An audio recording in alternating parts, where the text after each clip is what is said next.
হিসাব বিবরণী রাখতে হবে। জামালপুরে বিভিন্ন হাসপাতাল, ক্লিনিক ও ডায়াগনস্টিক সেন্টারের প্রতিনিধিদের নিয়ে অনুষ্ঠিত হয়েছে উৎসে কর কর্তন, পিএসআর যাচাই এবং আয়কর বিষয়ক এক গুরুত্বপূর্ণ মতবিনিময় সভা।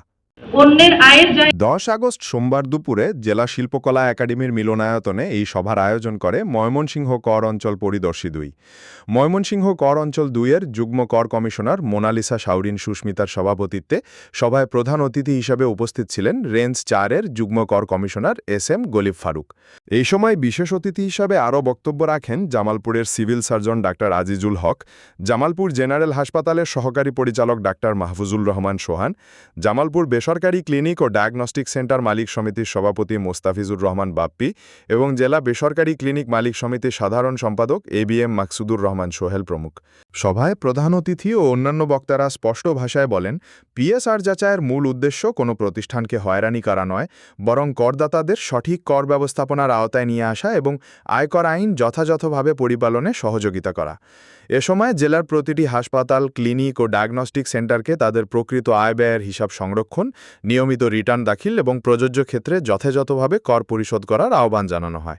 একটা টাকা নট এ সিঙ্গেল পেনি আপনার পকেট থেকে দিবেন না, ঠিক আছে?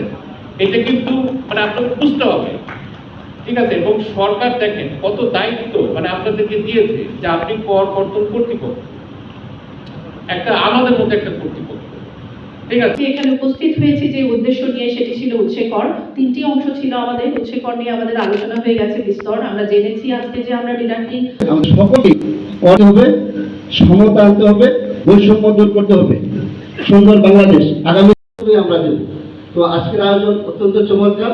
আমাদের মালিক পক্ষ সভা শেষে জেলার বিভিন্ন উপজেলা থেকে আগত হাসপাতাল, ক্লিনিক ও ডায়াগনস্টিক সেন্টারের প্রতিনিধিরা আয়কর সংক্রান্ত বিভিন্ন প্রশ্ন উত্থাপন করেন।